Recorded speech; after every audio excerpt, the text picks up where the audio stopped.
अजी जल्दी उठो, नहीं तो दुकान खोलने में देरी हो जाएगी।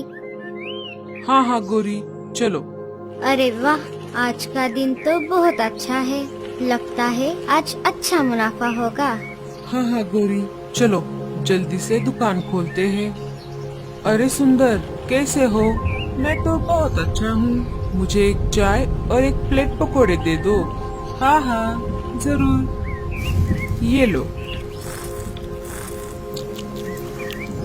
वाह क्या बात है, आज के पकोड़े तो बहुत अच्छे बने हैं। और चाय? हाँ हाँ, चाय का तो क्या ही कहना। मैं तुम्हारे चाय और पकोड़े खाए बिना रह नहीं पाता।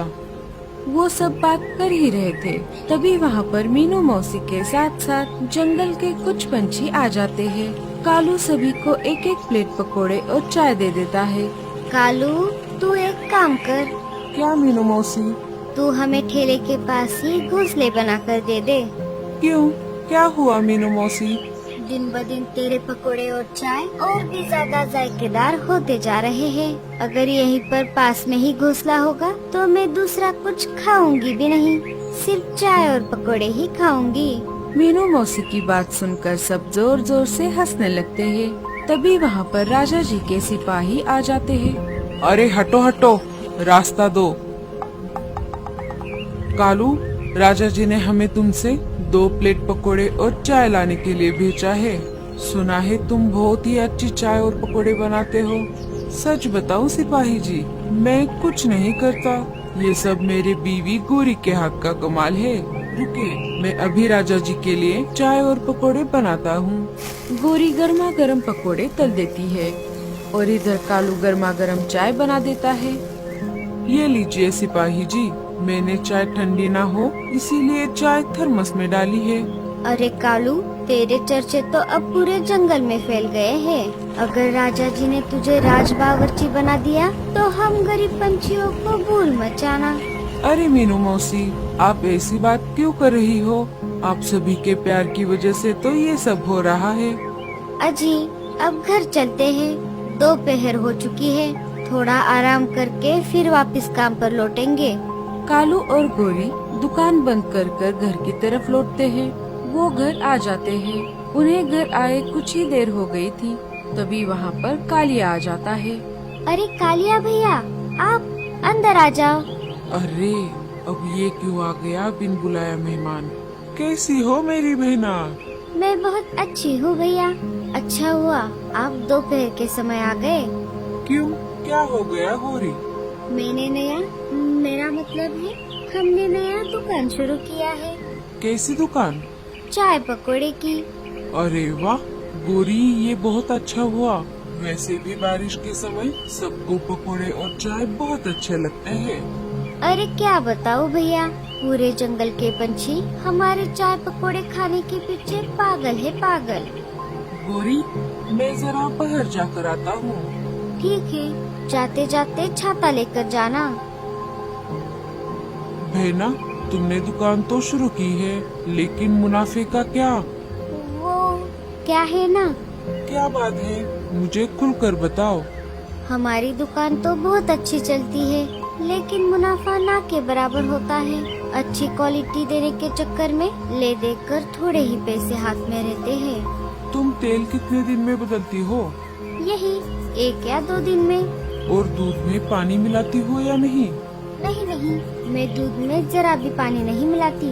बस तुम तुम्हारे पति को संभाल लेना, बाकी मैं देख लूँगा। थोड़ी देर बाद कालू घर आ जाता है। अरे कालू जी, ये क्या हो गया? आपको ये चोट कैसे लग गई? मैं जंगल के ऊपर से उड़ रहा था, तभी अचानक ओलों की बारिश शुरू हो गई। उसी से मुझे ये चोट आ गई है। मैंने आपसे कहा था छाता साथ में लेकर जाना। मैं छाता लेकर जाना भूल गया गोरी। अरे बाप रे, इस वर्षावन में रहना तो बहुत ही मुश्किल की बात है। अब आप एक काम कीजिए, घर पर ही आराम कीजिए। मैं और कालिया जाकर शाम की दुकान लगाते हैं।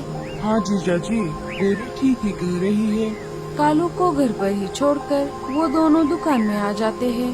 गोरी तेल को बिना बदले ही पकोड़े तल देती है और दूध में पानी मिलाकर चाय बना देती है।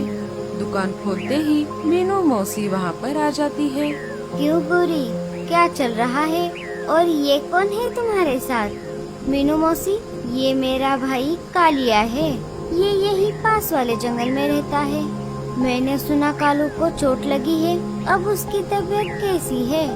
अभी उनकी तबीयत ठीक है मीनू मौसी, चिंता की कोई बात नहीं है। मैं अभी उसी से मिलने जा रही थी, सोचा थोड़े पकौड़े और चाय पीती जाऊं। ठीक है मीनू मौसी, ये लीजिए गर्मा गर्म पकोड़े और चाय। थू थू थू थू थू, अरे ये क्या खिला दिया मुझे? ये पकोड़े है या बकरी का चारा? इन पकोड़ों में से तेल की कितनी बदबू आ रही है गोरी। इससे अच्छा तो मैं भूखी रह जाती। इन्हें खाकर तो मेरे मुंह का स्वाद ही बिगड़ गया। वो सब जाने दो, पहले चाय और पकोड़े के पैसे दो।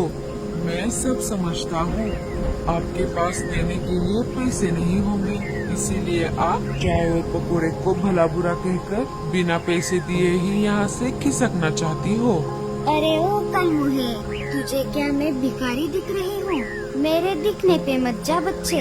अगर मेरे दिमाग में आ गया तो मैं ऐसे 10 दुकान एक साथ एक लाइन में लगा सकती हूँ।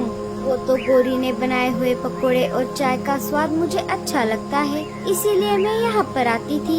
लेकिन आज मुझे कुछ गड़बड़ लग रही है। मुझे पता है, जब से तू यहाँ पर आ गया है तूने ही कुछ मिलावट की होगी। और कितने हुए तेरे चाय और पकोड़े के पैसे? अरे ये क्या, आते ही तूने दाम भी बढ़ा दिए। ये क्या लिखा है यहाँ? एक चाय 5 रुपए की बजाय 15 रुपए और पकोड़े 10 के बजाय 30। मतलब मेरे हुए 45 रुपए। ये ले 500 रुपए, बाकी के टिप समझ के रख लेना। आया बड़ा मुझे बोलने वाला। मीनू मौसी गुस्से में वहाँ से चली जाती है। अरे भैया, अभी अभी ये क्या हुआ? मीनू मौसी को मैंने आज तक इतने गुस्से में नहीं देखा। आपने खामखा ही उनको बोल दिया। उसी बात का वो बुरा मान गई। लगता है खराब तेल और दूध में पानी मिलाने की वजह से हमारे चाय और पकोड़े का स्वाद बदल गया है। मुझे खुद खाकर देखना चाहिए। गोरी ने जैसे ही एक पकोड़ा खाया, खाते ही उसने भी थूक दिया और जैसे ही चाय पी उसे तो उल्टी ही हो गई। अरे बाप रे भैया, मीनू मौसी तो सच बोल रही थी। पकोड़े और चाय का स्वाद एकदम बेकार हो गया है। अब हम क्या करें? अरे कुछ नहीं होता, तुम्हें चाय और पकोड़े रोज बनाती हो ना और खाती भी हो, इसीलिए इसका टेस्ट तुम्हें बोर हो गया है। और दूसरी तरफ वो मीनू मौसी, उस अकेले के कहने पर हम ऐसे ही उस पर विश्वास नहीं रख सकते। हमें हमारा काम शुरू रखना चाहिए। मम्मी, हमें भी गोरी आंटी के हाथ के चाय और पकोड़े खाने हैं। चलो ना मम्मी, प्लीज। अरे बच्चों, अभी बारिश का मौसम चल रहा है। अगर तुम बाहर का खाना खाओगे तो तुम बीमार पड़ सकते हो, इसीलिए जिद मत करो। नहीं मम्मी, हमें खाना है। हम दोनों को छोड़कर जंगल के बाकी सारे बच्चों ने खाया है। चलो ना मम्मी। बच्चों के जिद के आगे लाडो की एक ना चली और वो बच्चों को लेकर गोरी के दुकान की तरफ निकल पड़ी। थोड़ा आगे आने पर उनको रास्ते में मीनू मौसी मिल जाती है। अरे लाडो, ये बच्चों को लेकर कहाँ जा रही हो? मीनू मौसी, बच्चे चाय और पकोड़े खाने के लिए जिद कर रहे थे, इसीलिए मैं उन्हें लेकर गोरी के दुकान की तरफ जा रही हूँ। क्यों मीनू मौसी, ऐसा क्या हुआ? मीनू मौसी लाडो को सारी घटी हुई घटना बताती है। अरे बाप रे, ये तो बहुत बुरा हो गया। लेकिन मुझे बच्चों को एक बार लेकर जाना ही होगा। बच्चे बहुत जिद कर रहे हैं। देख लो, तुम्हारी मर्जी। बाद में मत बोलना कि मैंने बताया नहीं। इतना बोलकर मीनू मौसी वहाँ से चली जाती है। लाडो भी बच्चों को लेकर दुकान की तरफ निकल पड़ती है। अरे लाडो, तुम यहाँ? बताओ क्या दूं, चाय या पकोड़े? गोरी बहन, आज मेरे लिए नहीं, मेरे बच्चों के लिए दे दो। 2 कप चाय और 2 प्लेट पकोड़े। ये लो बच्चों, गर्मा गर्म चाय और गर्मा गर्म पकोड़े। बच्चों ने पहली बार ही चाय और पकोड़े खाए थे, इसीलिए उनको इनका टेस्ट पता नहीं था। बच्चों ने चाय और पकोड़े खा लिए। पैसे देकर लाडो और बच्चे घर की तरफ निकल पड़े।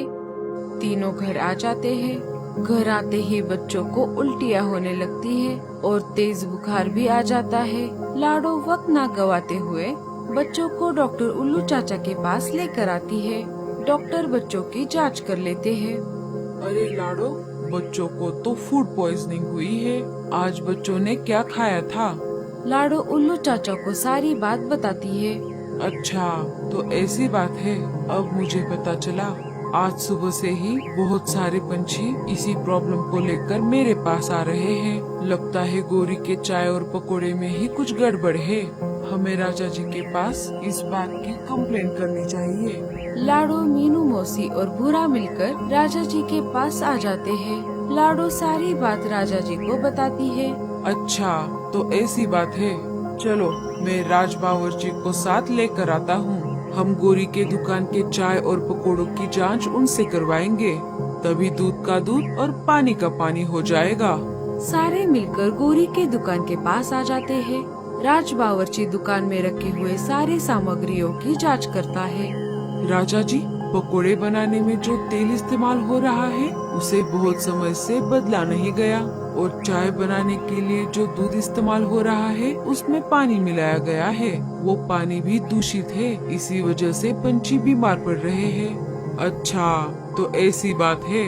सिपाहियों, इस दुकान में जितना भी सामान है वो जब्त कर लो। और गौरी, मैं तुम्हें ये ठेला हमेशा हमेशा के लिए बंद करने का आदेश देता हूँ। साथियों, मुझे माफ कर दीजिए। मेरे इस भाई की वजह से ये सब हुआ है। उसी के कहने पर मैंने ये सब किया है। मुझे इस बात का बहुत पछतावा है। कालिया, तुम अभी के अभी ये जंगल छोड़ के यहाँ से चले जाओ। गौरी और कालिया घर वापस आ जाते हैं। अरे गौरी, क्या हुआ? तुम दोनों ऐसे मुँह लटका कर क्यों आए हो? गौरी सारी बात कालू को बताती है। मुझे पता था ऐसा ही कुछ होगा।